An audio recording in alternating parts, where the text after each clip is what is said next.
자, 구약에는 하나님께서 이스라엘 백성을 이렇게 구원했죠. 그리고 뭘 주셨어요? 율법을 주셨어요. 율법에는 뭐가 있어요? 많은 규례와 또 명령들이 있어요. 계명들이 있어요. 그러니까 지켜야 안 지켜야 돼요? 지켜야 돼요. 그래서 이제 구약의 거룩의 구별법은 뭐냐면 율법을 주셔서 순종하면 뭐가 되는 거예요?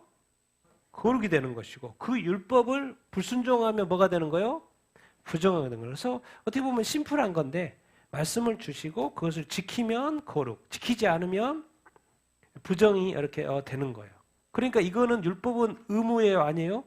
의무인 거죠. 반드시 지켜야 하는 것이죠. 그런데 이스라엘 백성의 삶을 보니까 광야의 삶을 봐도 그렇고 또 왕정 시대에 이제 정착하고 나서의 삶도 그렇고 항상 율법이 있어서 이 안전장치가 있는데도 불구하고 항상 순종합니까? 해요, 못해요? 못해요. 어떤 순간이 많아요? 불순종한 순간이 많이 있는 거예요. 그래서 하나님이 버려요, 안 버려요? 버려요. 심지어는 하도 심하게 하니까 뭐예요? 나라를 아예 줘버려요. 그리고 아예 바벨론 포로도 가고 아수르한테 망하기도 하고 북이스라엘 남쪽은 뭐예요? 남유다는 바벨론한테 아예 망하게 하고 포로로 그냥 얼마 동안? 70년 동안 잡혀가게 하고 딴 거 없어요. 율법을 줘서 거룩하게 순종하여 거룩하게 살기로 이렇게 약속을 주시고 이렇게 하셨는데 자꾸 뭐 하는 거예요? 불순종하는 거예요. 이게 이런 문제가 이렇게 있는 거예요. 구약 시대에는. 그러니까 하나님은 벌하실 수밖에 없는 거예요. 하나님 보고 뭐라고 하지 마십시오. 교회에 다니는 사람 성도들 하나님 보고 뭐라고 할 필요가 없어요. 하나님이 우리가 선하면 우리가 이렇게 잘하면 하나님이 우리를 벌하실 거 안 하실까요? 절대로 벌하지 않습니다. 절대로 벌하지 않습니다. 벌하실 수가 없는 거죠. 하나님 속성상. 근데 이 세상에 많은 죄악들이 있기 때문에 많은 일들이 많이 일어나는 것이죠. 뭐 때문에? 인간의 불순종과 죄악 때문에, 타락 때문에. 그래서 많은 일들이 이 세상에 일어나는 거예요. 그러니까 결국에는 불순종이고 사람들이 계속 구원받았지만 이스라엘 백성조차도 벌받고 이런 체계가 별로 좋지 않죠. 그래서 하나님이 이제 다음으로 신약 시대는 누구를 보내신 거예요? 예수를 보내가지고 불순종하면 다 죄잖아요. 부정이잖아요. 이런 걸 한 큐에 다 날려버려요. 세상 죄를 예수님이 다 지고 가는 거예요. 그럼 세상 죄를 다 지고 가셨으니까 세상에 죄가 남아요, 안 남아요? 안 남아요. 그래서 말씀하셔. 세상 죄를 다 지고 가셔버리네. 누가요? 예수 그리스도가. 그래서 사람이 순종해라 마라 이렇게 말로 이렇게 율법을 줘가지고 하니까 대화 안 돼요? 안 되네. 그러니까 누구를 보내셔요? 성령을 보내서 누구를 완전 변화시켜버려요? 사람을 어떻게? 다시 거듭나게 가지고 사람 자체를 개조해버려요. 그냥 말로 해라 마라 하니까 안 되는 거예요. 그래서 그 사람 자체를 완전 개조로 변화시키래요. 우리 기독교적으로 뭐래요? 죽었던 영을 다시 살리는 거죠. 거듭나게 하는 거죠. 그래서 성령이 오셔서 성령 거룩한 영. 그래서 사람을 완전 바뀌네. 그러면 사람 존재가 바뀌었기 때문에 하이라 마라가 아니에요. 자동으로 거룩한 영에 의해서 거룩한 사람이 된 존재는 자동으로 무슨 삶을 살까요? 거룩한 삶을 살 수밖에 없어요. 왜? 자기 자신이 뭐기 때문에? 성도기 때문에. 성도니까 거룩한 삶을 자기 자신이 살 수밖에 없죠. 그러니까 거룩한 열매가 나오는 것은 너무나 자연스러운 거예요. 왜? 내 존재가 바뀌었다니까요. 그러니까 지금 이렇게 많은 사람들 그러죠. 예수님 믿다가 죄를 지었으면 내가 하나님의 아들이 됐다 안 됐다 그러는 건가? 내가 실수를 하나 했어요. 잘못을 했어요. 그러니까 쉽게 말하면 성경이 말하는 어떤 죄를 저지른 거죠. 범죄를 했어요. 그러면 내가 지금 신분이 갑자기 하나님의 아들이었다가 하나님의 자녀가 아니었다가 다시 회개하고 하면 다시 하나님의 자녀가 되는 건가? 그런 게 아니라는 거예요. 구약 시대는 그런 식의 사고가 맞죠. 근데 신약 시대는 뭐예요? 왜 회개를 해야 되는 거예요? 성도인데 죄를 지었으니까 회개해야 되는 거죠. 이해가 되십니까? 그러니까 죄 하나 지었다고 뭐 내가 하나님의 자녀가 갑자기 아니고 그런 개념이 아니라는 거예요. 우리는 이미 존재적으로 하나님의 자녀가 됐어요. 그러니까 당연히 뭐한 삶을 살아야 돼요? 거룩한 삶을 살아야 돼요. 그래서 이제 뭐가 한 가지가 있냐면, 그래서 우리가 영적으로 뭐 해야 된다는 거요? 성장을 해야 된다는 이야기를 자꾸 이렇게 하고 있는 거예요. 그래서 예수님, 성령님께서 계속 트레이닝을 시키죠. 영적으로 뭐 하도록? 성장하도록. 그러니까 누구하고 늘 같이 가까이 살아야 돼요? 성령. 성령과 가까이 살면 말씀. 성령이 쓰시는 게 말씀이니까. 말씀. 그러다 보니까 또 우리가 더 잘 돼야 되니까 뭐 하게 해요? 자꾸 기도하게 하시죠. 그래서 우리가 영적으로 뭐 하도록? 성숙하도록. 그런데 우리가 어느 순간 예수님을 믿고 거듭난데도 불구하고 누구 안에서 살지 않아요? 성령 안에 살지 않아요. 그러니까 영적으로 성숙해요? 성장하지 않아요? 성장하지 않죠.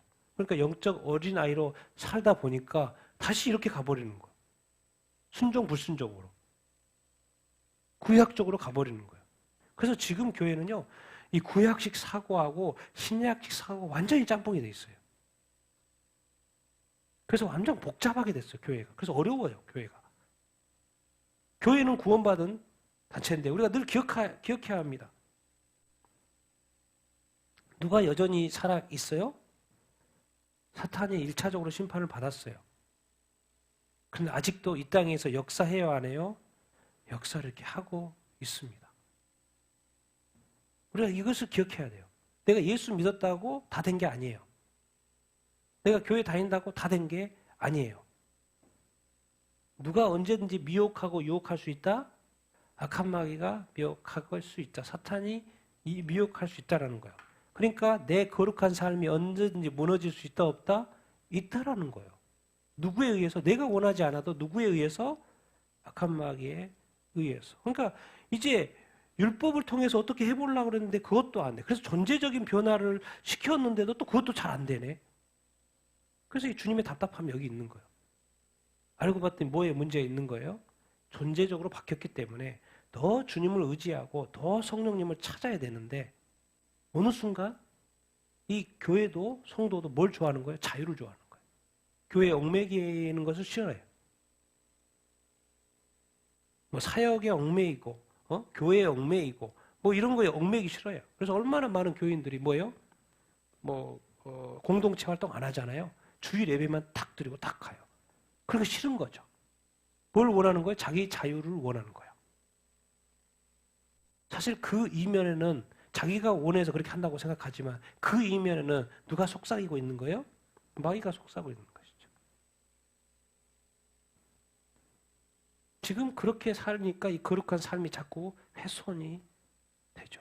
여러분, 우리가 더 깨어나야 하니까 이렇게 지금 깨어나야 하니까 예수님이 오셔가지고 복음 시대가 됐어요. 그래서 사람의 구원의 역사가 시작이 돼서 교회 시대, 이방인 시대가 돼서 많은 선교가 이렇게 거의 1900년, 2000년 동안 복음이 됐죠.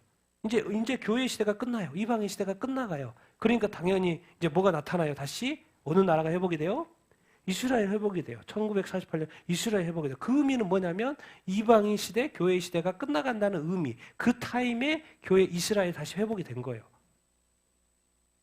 그러더니 그동안에 예수님 믿지 않던 그 예수님을 못 박아 죽였던 그 유대인들이 예수님을 믿기 시작을 하는 거예요. 놀라운 일들이 일어난 거죠.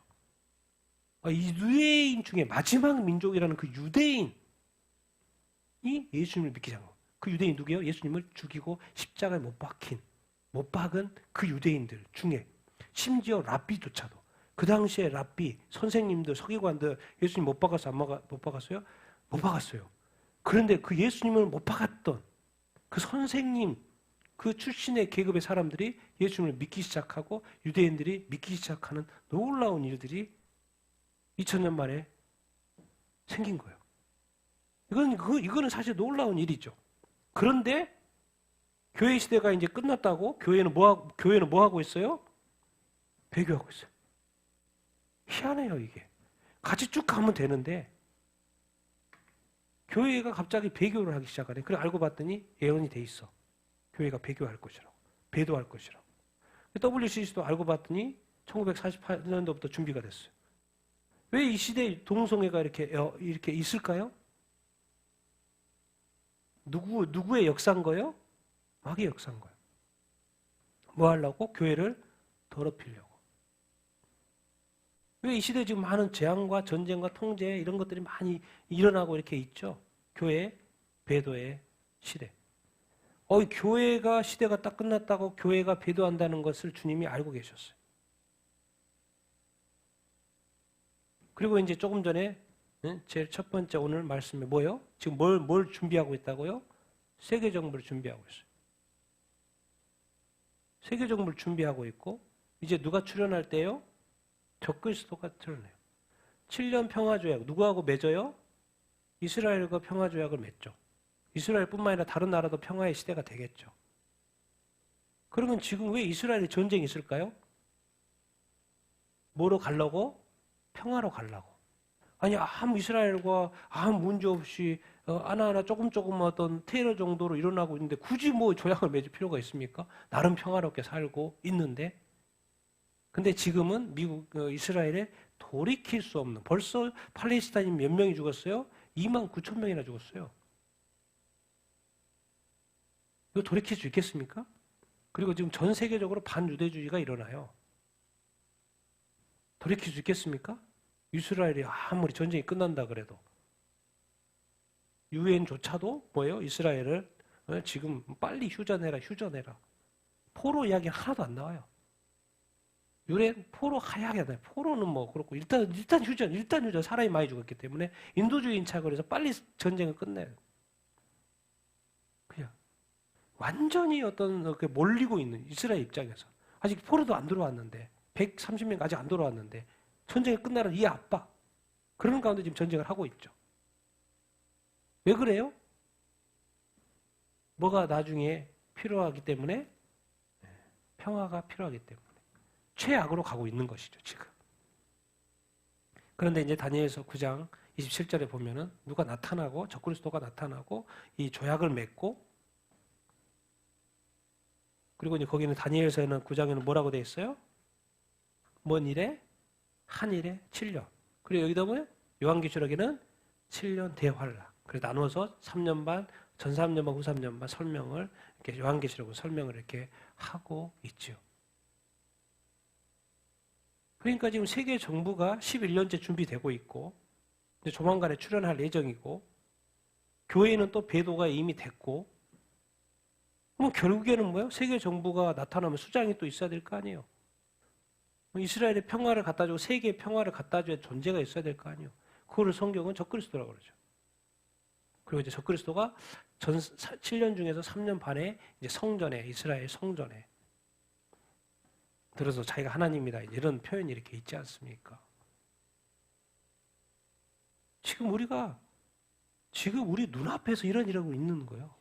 지금 우리 눈앞에서. 그래서 그냥 요즘에 목사님들 그러잖아요. 우리가 살아있을 때 예수님 본다고. 지금은 교회 배도 시대. 이제는 지난주에는 세계정부회의. 이제 조만간에는 전쟁이 격화되면서 이제 평화의 시대로 들겠죠. 그러니까 이 마지막 때가 되다 보니까 이 악한 마귀조차도 더 강력하게 역사하죠. 그러니까 교회가 어떻게 되는 거예요? 배도하게 되는 것이죠. 우리가 지금 이런 시대에 살고 있습니다. 그러니까 한마디로 예수님이 재림하실 때가 뭐 한 거예요? 아주 가까운 시대에 우리가 살고 있다는 것을 우리가 기억해야 합니다. 정말 그래서 우리가 뭐 해야 돼요? 지금 이 시대는 교회는 성도는 뭐 해야 돼요? 깨어나야 되는 시대에 살고 있습니다.